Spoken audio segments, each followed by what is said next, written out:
The dating history of the British royal family reads like a guidebook to scandal and controversy, and these are some of their most scandalous romances of all, because who would have thought Charles and Diana could have had quite so many affairs?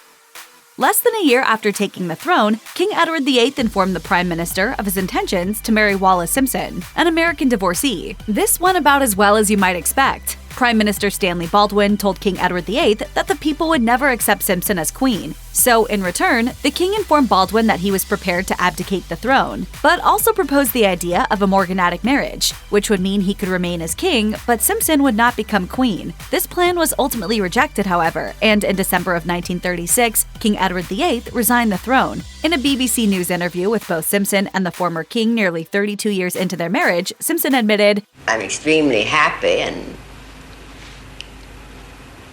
naturally, we've had some hard times, but who hasn't?" Princess Margaret met Peter Townsend when she was just a teenager. He was nearly twice her age, married and working for her father, King George VI at the time. Townsend continued working for the family after Margaret's father died, and he and his wife eventually divorced. And so Margaret, much like her uncle Edward, fell in love with the divorcee, which had become no less of a scandalous prospect by this point in time. Soon enough, the press caught on to their secret relationship, and in an attempt to quash the rumors, Townsend was sent to work in Brussels. In a letter to the Prime Minister in 1955, Margaret wrote, "It is only by seeing Townsend in this way that I feel I can properly decide whether I can marry him or not. At the end of October or early November, I very much hope to be in a position to tell you and the other Commonwealth Prime Ministers what I intend to do." Ultimately, Margaret made the difficult decision not to marry Townsend. Margaret's close friend, Lady Mary Russell, later said, "We still felt it wouldn't be possible for her in her position to marry Peter Townsend." In the early days of their relationship, Prince Charles and Princess Diana were often photographed together looking utterly in love with one another. Of course, everyone now knows that their romance was little more than a facade. Andrew Morton, who wrote Diana, Her True Story in Her Own Words with Diana's cooperation, explained in his book, her marriage to Prince Charles in 1981 was described as a fairy tale by the Archbishop of Canterbury. In the popular imagination, the prince and princess were the glamorous and sympathetic face of the House of Windsor. The very idea that their 10-year marriage was in dire trouble was unthinkable, even to the notoriously imaginative tabloid press. Morton went on to explain what he had learned about Diana during his interviews with her. He wrote, "It was like being transported into a parallel universe. The princess talking about her unhappiness, her sense of betrayal, her suicide attempts, and two things I had never previously heard of: bulimia nervosa, an eating disorder, and a woman called Camilla." At first glance, the two were a perfect match, but it soon became clear that their relationship was riddled with infidelity.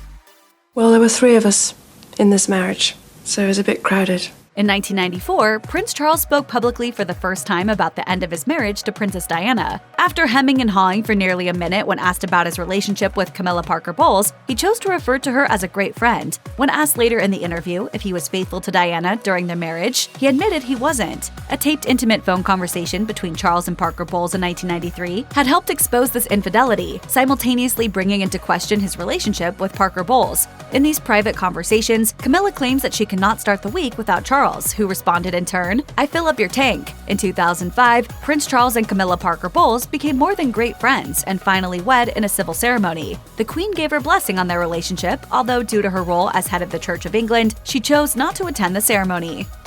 Prince Charles wasn't the only unfaithful party in his marriage to Diana, however. In another biography by Andrew Morton, the author revealed, while she raged against her husband's infidelity, she hid the fact that she had enjoyed a long, if sporadic, love affair with Captain James Hewitt from 1986 to 1990. According to the biography, at one point, Diana even talked about buying a house in the country with Hewitt. And Hewitt wasn't the only man with whom she considered running off. Per Morton, she also fantasized about buying a house in Italy with the art dealer Oliver Hoare. Her secret love affair with Hoare, much like her relationship with Hewitt, apparently lasted for 4 years. In addition, Diana's own salacious phone calls were leaked to the media. In one, a man by the name of James Gilby can be heard calling Diana by the pet name Squidgy. Not once, not twice, but 53 times in one half-hour recording. Apparently, fidelity was neither Charles nor Diana's strong point.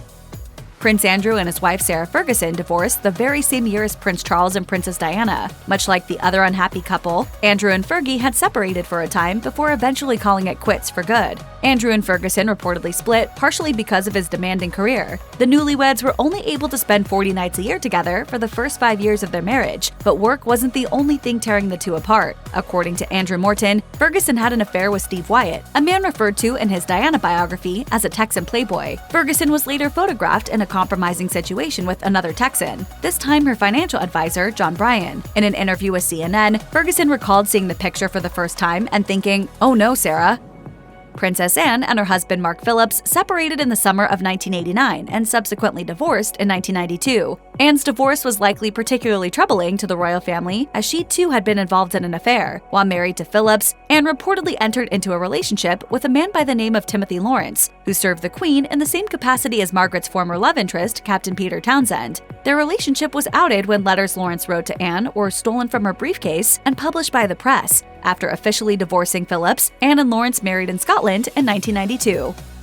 Some might argue that Prince William and Kate Middleton are a good example of a modern royal couple, but that doesn't mean their relationship didn't come without some controversy. Before the two wed, Middleton could, in a sense, have been referred to as a commoner. Essentially, however, that just means she's not from a royal family, and Middleton was still incredibly wealthy before marrying William. Still, her social status was a point of contention for some, and her standing as a so-called commoner may have been why Prince William delayed proposing to Middleton for 8 long years. Nowadays, Middleton is referred to as Catherine, Her Royal Highness the Duchess of Cambridge. Interestingly enough, however, the Queen could have given her the name Princess William, in the same fashion as commoners have been named. Prince Harry and Meghan Markle's romance made headlines right from the outset, thanks mostly to the former actress being a biracial American divorcee. Indeed, when Meghan was first introduced as Harry's girlfriend, the racist backlash from the British tabloid press and social media at large was swift and ruthless. Meanwhile, her friends and family were pumped for private information about the star. In December 2021, the Duchess won a landmark case against the Mail on Sunday for breach of copyright and invasion of privacy after they published a private letter she'd sent to her estranged father. In their groundbreaking Oprah Winfrey interview, the Sussexes confirmed intense press intrusion was what ultimately led them to defect from the royal family. Harry was apparently terrified his wife would end up like his mother, the late Princess Diana, who died in a car crash after being chased by paparazzi. My biggest concern was history repeating itself, and I've said that before, on numerous occasions very publicly. In the end, however, it appears that Harry and Meghan have managed to carve out a life for themselves elsewhere. Before Meghan Markle, there was Koo Stark. It was this actress who caused pearls to be clutched within the royal family back in the 80s, after Stark hooked up with Prince Andrew. Stark was a fledgling actor whose biggest roles were in racy movies, such as Cruel Passion and Emily. As royal family expert Charles Ray explained, she caused a sensation. Everyone was fascinated by her, particularly her past. Although both the Queen and the late Princess Diana were reportedly fond of her, Stark was never going to fit in with the royals because, as royal expert Ingrid Seward once said, in those days, a prince of the realm might have had an actress as a mistress, just like his ancestors would have done, but never a wife. She and Andrew were apparently set up on a blind date in 1981 and hit it off immediately. However, the press deemed Stark totally unsuitable to marry a prince, and the relationship was, therefore, doomed to fail. Check out one of our newest videos right here. Plus, even more list videos about your favorite royals are coming soon. Subscribe to our YouTube channel and hit the bell so you don't miss a single one.